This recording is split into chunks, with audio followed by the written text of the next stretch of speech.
Oh, the boundless heart of God that holds us in its grace. It is the purest form of love, and of it we are made, and of it we are made. Oh, the precious light of life that shines in us each day. There's healing in each golden beam, and blessing in each ray, and blessing in each ray. Higher, higher,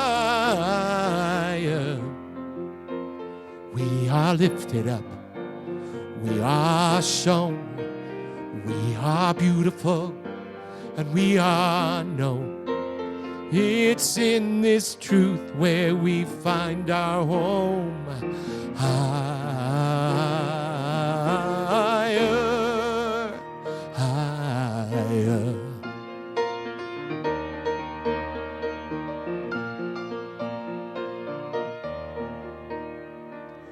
Oh, the joy within our souls that sings with heaven's voice.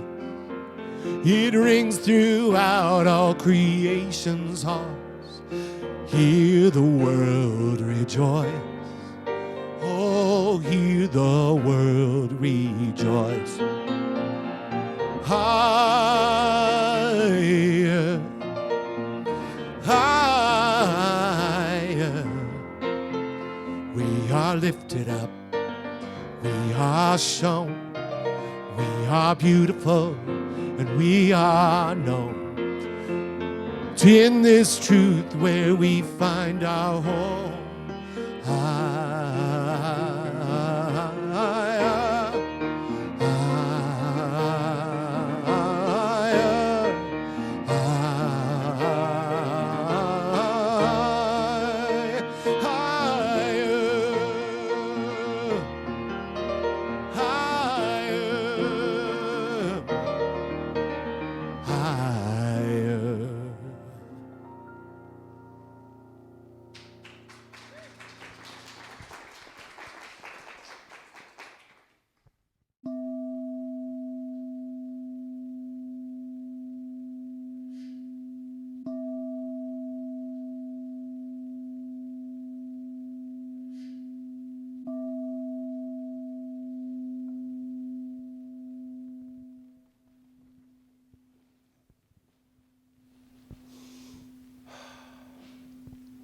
Please join me in prayer.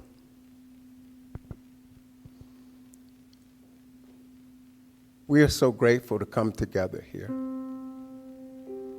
to continue to explore the concept of holy boldness, knowing that at the center of all things that there is a power that runs through all creation, a power that makes things out of itself, a power that is in, around, moving through us, as us, that is connected to all things. We are one with that power. And we are here to celebrate that power. I give thanks for each and every unique divine expression of that power that is in front of me and that is within the sound of my voice. This day I give thanks for Rama Newton, who has come here, through whom Spirit will speak and tell us how to move higher and higher with holy boldness. I give thanks for Ken, our musician. I give thanks for Travis, our technological wizard. I give thanks for Lois, our hospitality. I give thanks for our ushers, Babs and Karen. I'm very grateful for the practitioners that are also here in this space. Grateful for all of our visitors who are here for the very first time. Grateful for everyone in the sound of my voice and the opportunity to speak these words. And now I release these words into divine law, where they're acted upon by a power that knows how to mold, make, shape, and create all the good there is. I'll let this go and I'll let it be. Together we affirm, and so it is.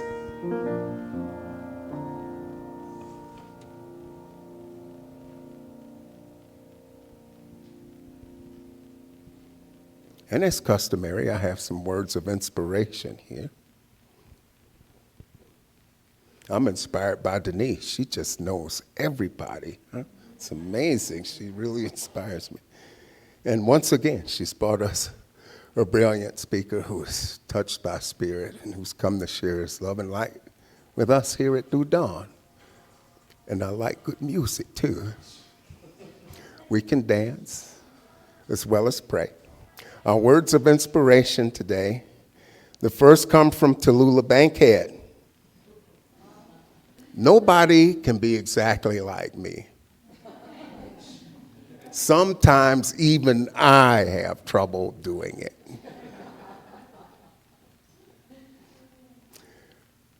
From Harry S. Truman, I found that the best way to give advice to our children is to find out what they want, then advise them to do that. And from our founder, the Honorable Dr. Ernest Holmes, we must awaken ourselves and rediscover the lost paradise.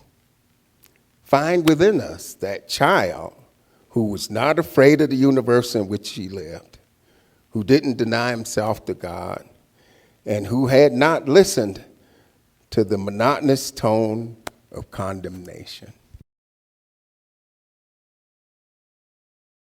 Happy Sunday, New Dawn. I don't know if you guys know this. We have these wonderful practitioners here. We do lots of service things, lots of praying around here, but we also are committed to staying trained, to never thinking we know it all. So yesterday, all of your beautiful practitioners spent the day in my front yard sanctuary where we had retreat, and we were inspired and led by Reverend Steve Kinsfather, who you've met here.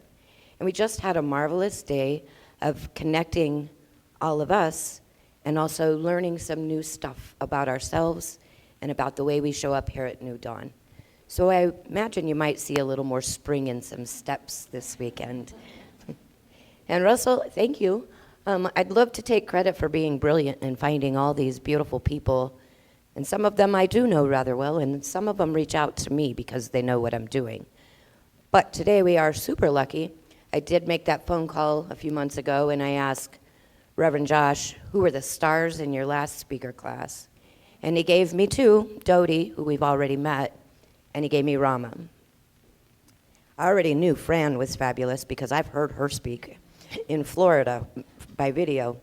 So today we have Rama Newton, and he is spectacular.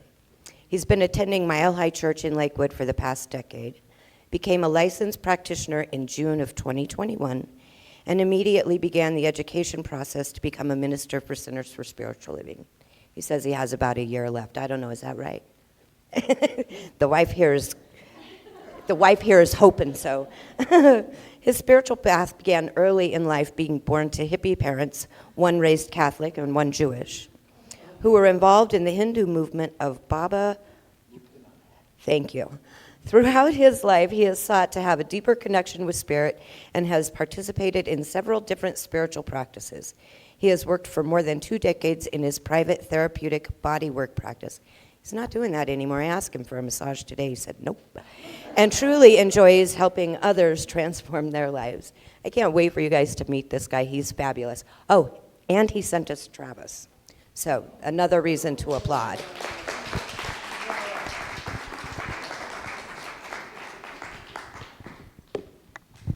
Thank you, Denise.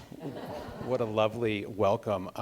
Thank you all, really, for just bringing me into your warm home that this is, New Dawn here. And I too extend my gratitude out to everybody here, and I'm so grateful to have some familiar faces. Fran, thanks for coming out and seeing me, and Travis, that I know from working at Mile High, and then my wife and my kids that are here today. It's just wonderful. And of course, Denise has her littles with her today too, and it's great to have some young energy in the room, isn't it? Yeah. So, I've heard about New Dawn for, I don't know, at least a decade. And I've just never had the opportunity to come out here and participate with you all. And it's really great to be here and to see what this church, what this center is evolving into. It's just a wonderful thing to be a participant of. And like Denise said, it's really difficult for me to get out because I've been the production director at Mile High Church for about 8 years now. So I'm busy on all of my Sundays. And I've been a congregant there since about 2009. And I became a member roughly 6 years ago or something. I know you have a new member piece coming up. If you're not a member, I really do invite you to consider it.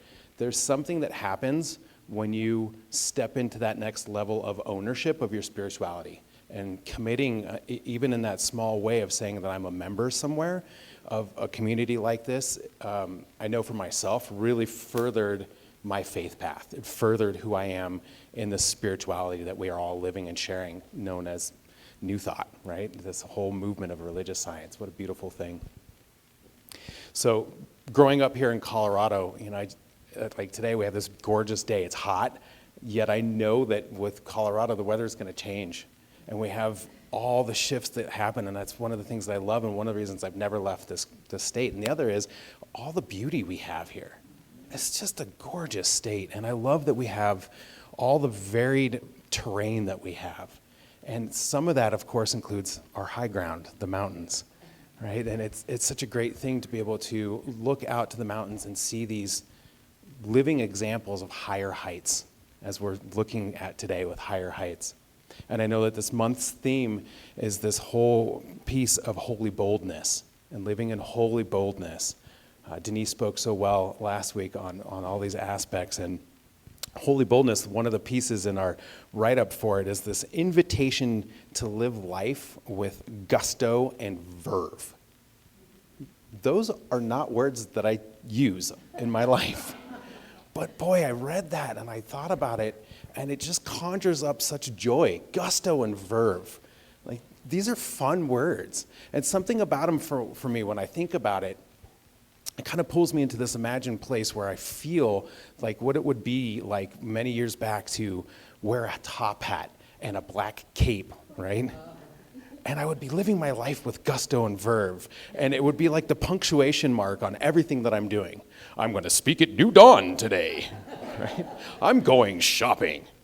And now it's time to walk the dog, right?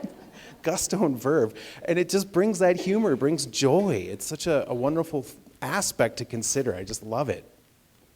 So with gusto and verve, stepping into our week's theme of higher heights, when I got this theme from Denise quite a while back when she invited me, and I started thinking about it, and pretty quickly it hit me how higher heights is this experience that I've had time and again, and I've witnessed it, where I'm out and about, I'm with my friends, I'm camping or traveling, and there's that hill over there. There's that tree up there. There's that rock over there, whether it's with the kids or not with the kids. And we all have this drive, there's something in us to go and try to get to the top of that thing. What is that about our human nature that wants to go, wants to take us up to that next higher place? It's such a fascinating thing to be with. Many years back when I was in 6th grade, I had the opportunity to have a teacher who talked about living with holy boldness, was willing to take a group of 6th grade kids on a multi-day field trip, which of course means we had sleeping time, right? So we all loaded up in a school bus in Boulder, Colorado, where I grew up, and we drove down to Mesa Verde. That's in the south corner, right? Long school bus ride, let me tell you. We had a great time at Mesa Verde. And that place where the ancients lived in the high ground. right? It's a beautiful place. And then on the way back, we stopped at the Great Sand Dunes. What's now the Great Sand Dunes National Monument. I hear some of you have been there, yeah.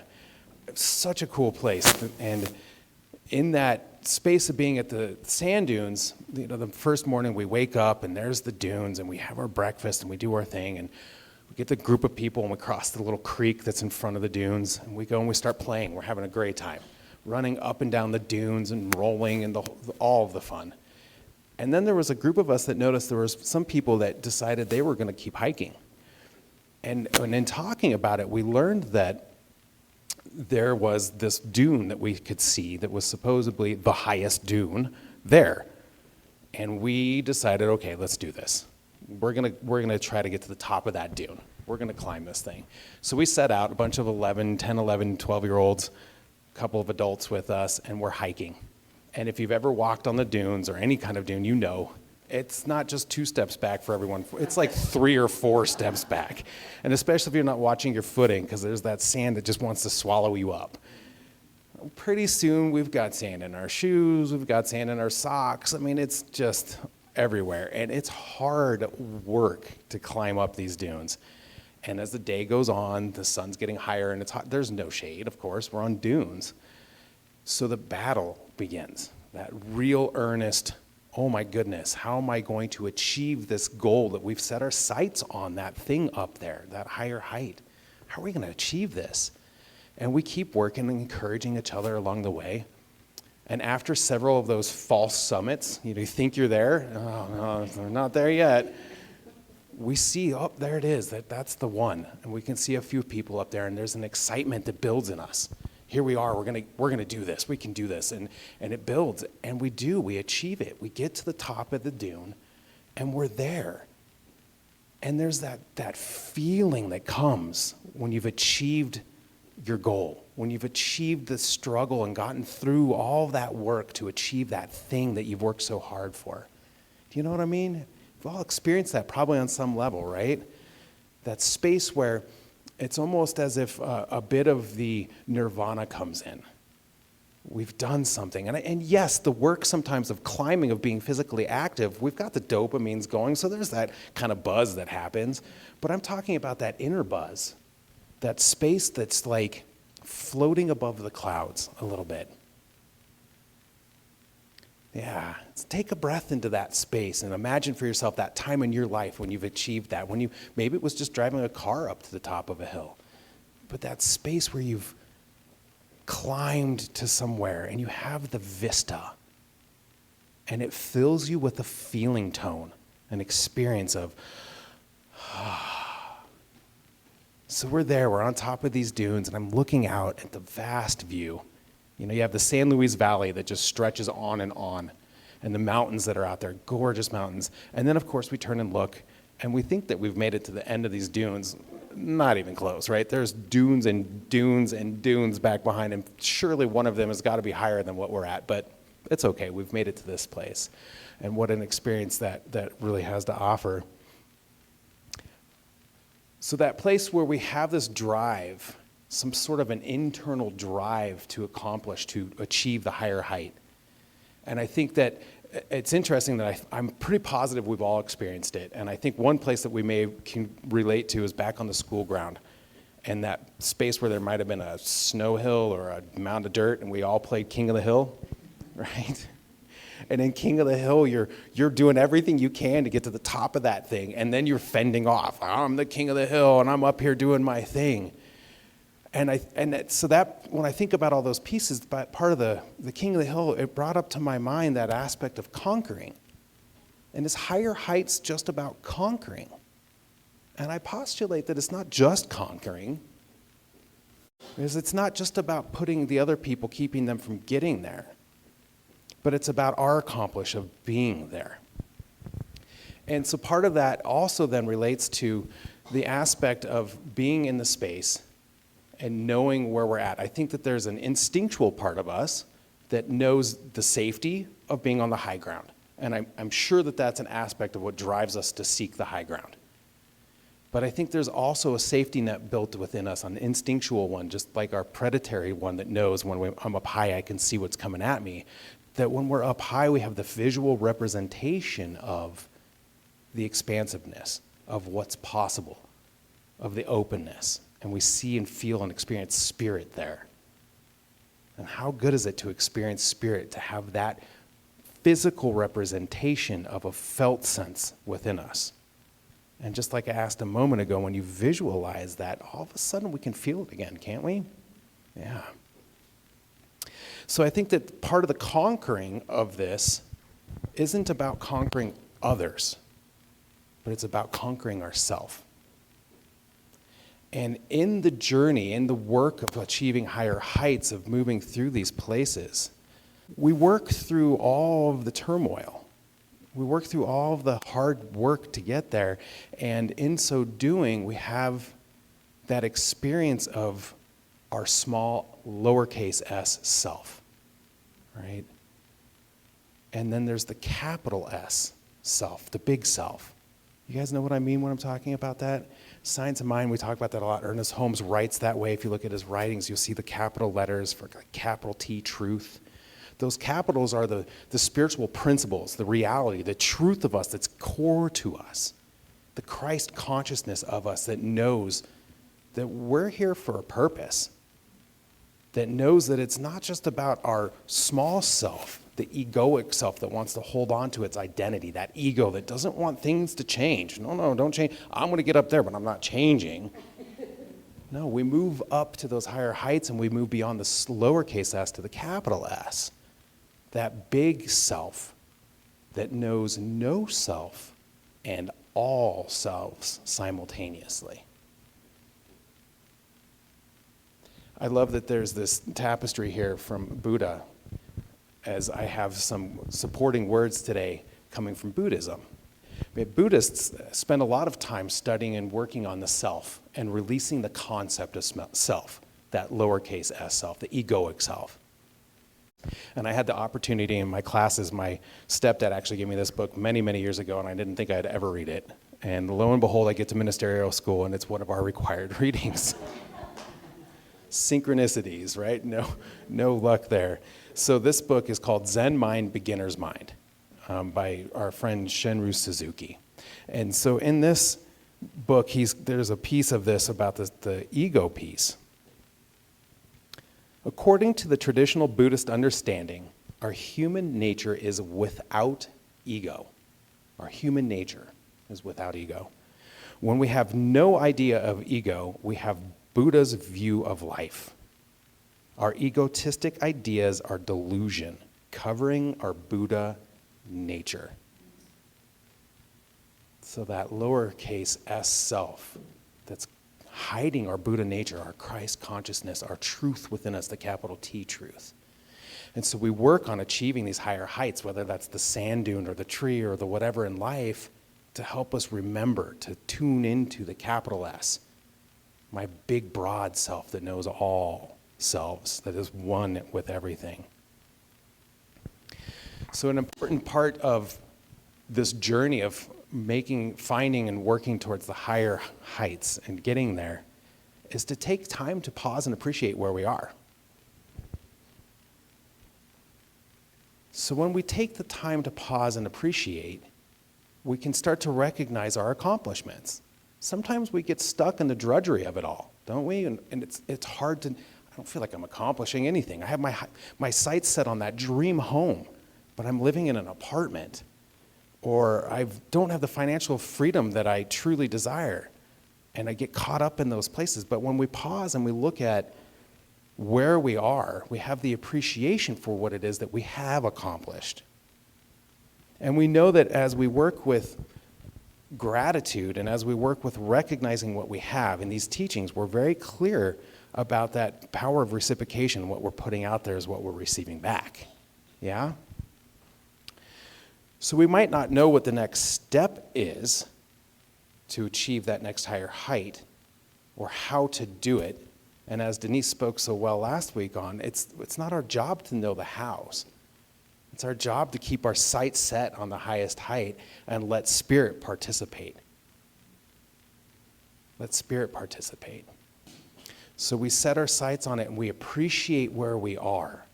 And then we can manifest more of what we're experiencing. So when I take time to acknowledge, man, I'm doing work right now that's giving me an opportunity to do something else. This isn't my dream job, but what are the aspects of it that are dreamy to me? What parts of this can I claim as an accomplishment on my traverse up that ascending path to the next highest height? So that universe can see that, can witness it with me, and give back to me what it is that I'm looking for more of. Does that make sense? Yeah. I love this small group, by the way. It's so fun to be able to see everybody's faces and have the interaction and acknowledgement of being with you all. I go back to a little bit more of the Buddhism piece. I don't know how Buddhism came so into this talk, but it did. It's really cool. His Holiness the Dalai Lama wrote another fantastic book, The Universe in a Single Atom. This is a really fun one. It speaks a lot about how science today is really working with the same concepts that have been known in spiritual paths for many, many, many years, millennia. So this is a great read. And in this, His Holiness the Dalai Lama has a piece about the universal law of cause and effect, which is what we're talking about, taking time to appreciate what's there so that we can create the next piece and have it come back, right?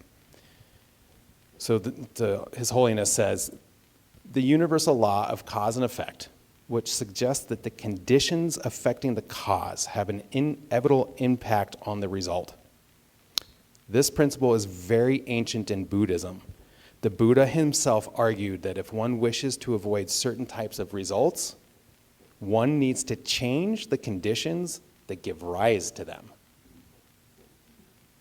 If that's not science of mind, I don't know what is, right? I love that our teachings from Ernest Holmes have so much of these ancient truths to them.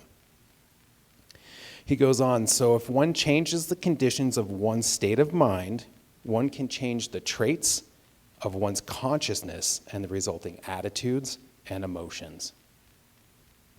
Attitudes and emotions. And isn't that our work?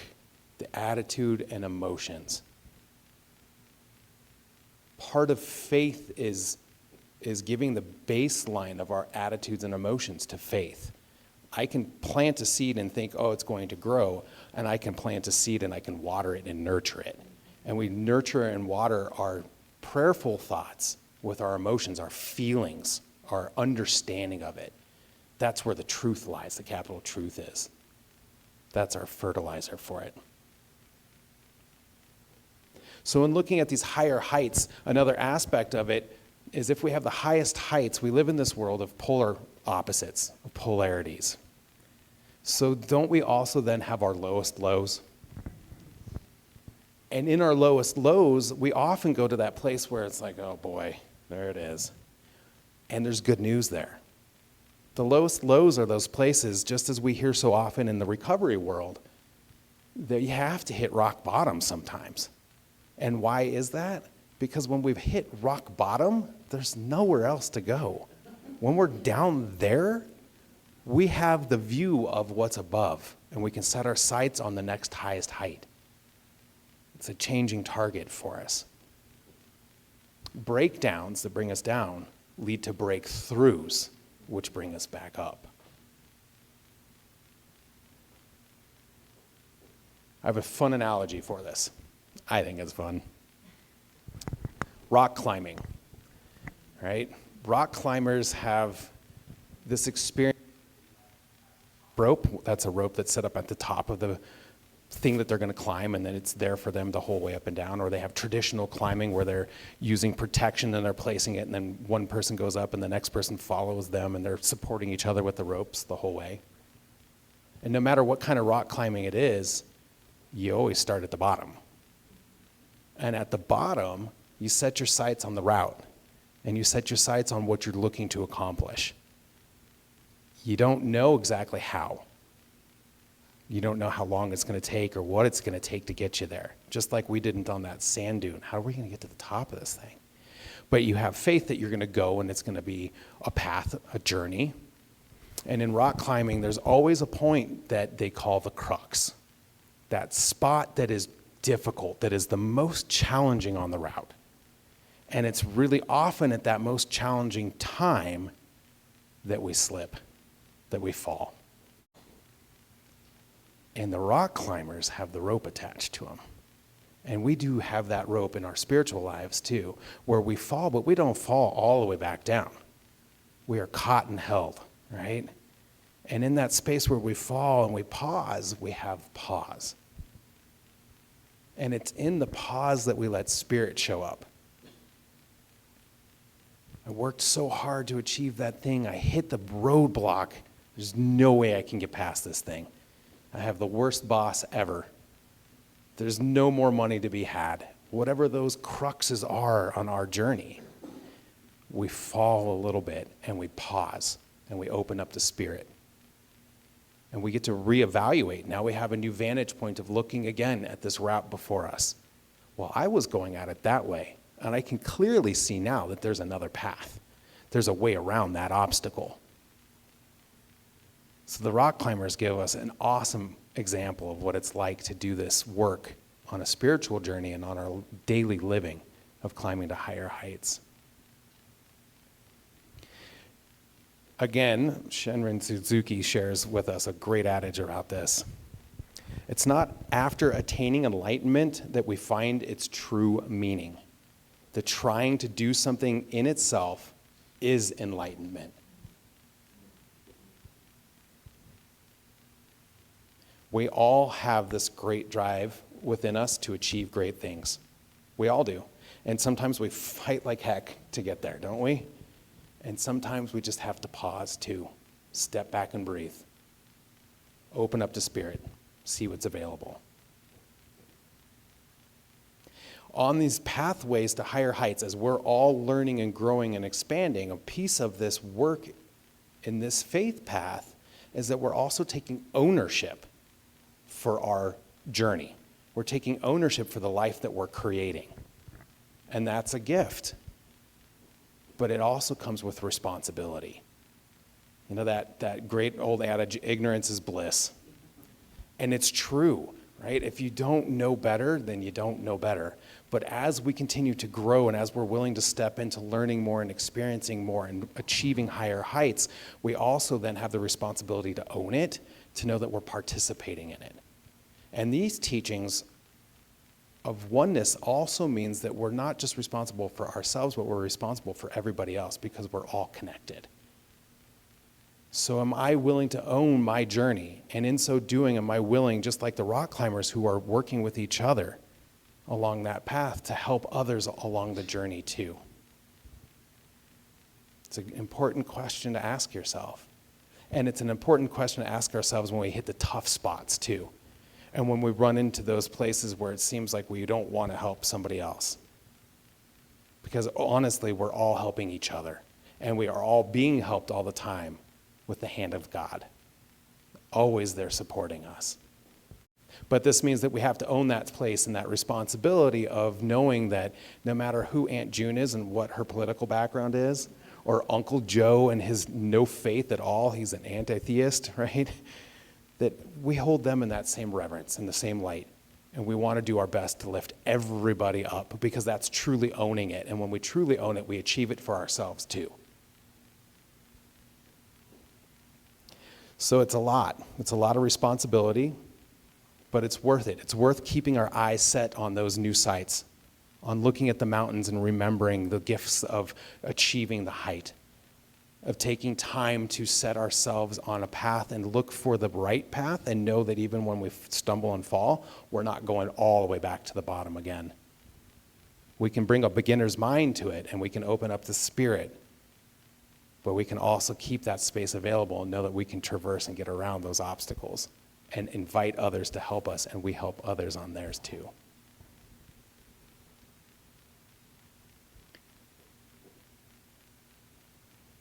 One last piece from our friend, His Holiness.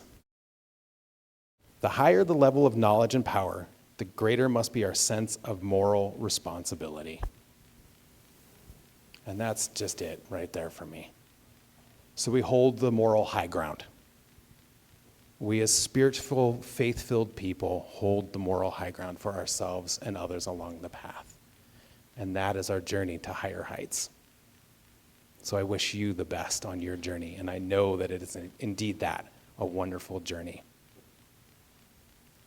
How about we pray?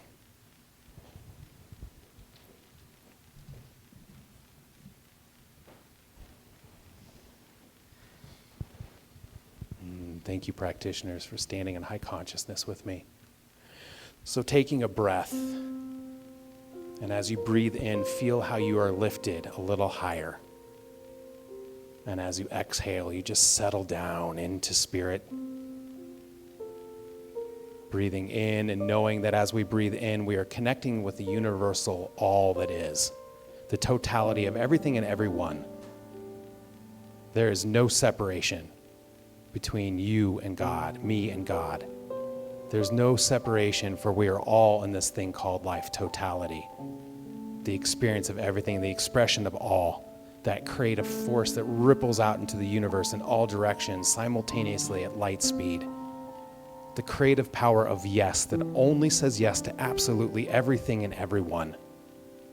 And it's in this space that we turn to the creative power of ourselves, knowing that we continually ascend to higher heights in our spiritual awareness and our living awareness. And I know that as we are on this path, as we climb and work and challenge ourselves to achieve the higher heights, to live boldly, to have unbound trust in God, to love all things, that we are indeed filled with this and that we can bring this forth in our daily living.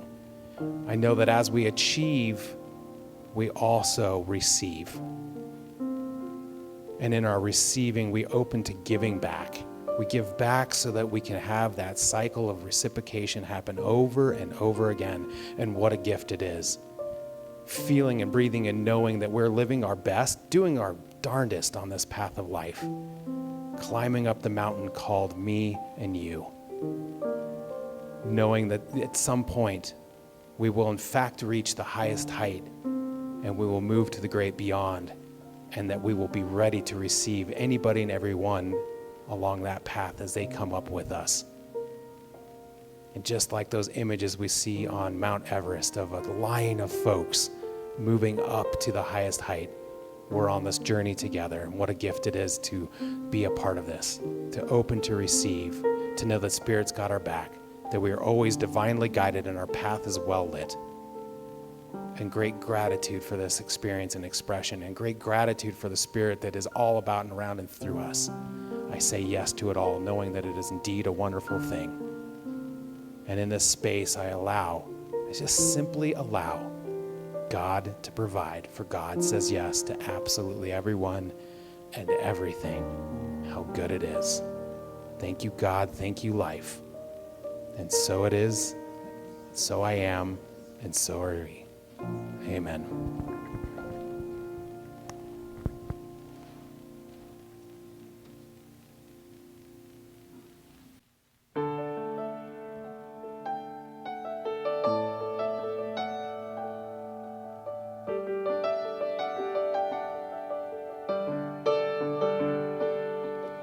Dreaming, guided to another world, time and time again. At sunrise, fight to stay asleep, 'cause I don't want to leave the comfort of this place. 'Cause it's a hunger, a longing to escape from the life I live when I'm away. But let's go there, let's make our escape. Come on, let's go there. Let's ask, can we stay? Can you take me higher? To a place where blind men see. Can you take me higher? To a place with golden streets. Although I would like our world to change, helps me to appreciate those nights and those dreams. But my friend, I'd sacrifice all those nights if I could make the earth and my dreams the same. The only difference is to let love replace all our hate. Oh, let's go there. Let's make our escape. Come on, let's go there. Let's ask, can we stay? Can you take me higher to a place where blind men see? Can you take me higher to a place with golden streets? Oh, let's go there. Let's go there. Come on, let's go there. Let's ask, can we stay?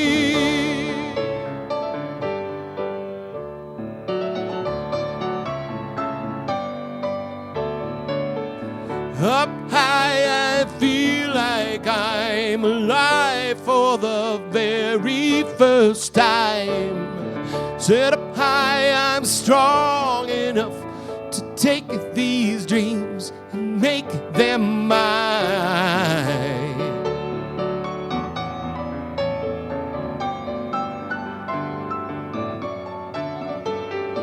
Set up high, I'm strong enough to take these dreams and make them mine. Can you take me higher to a place where blind men see? Can you take me higher to a place with golden streets?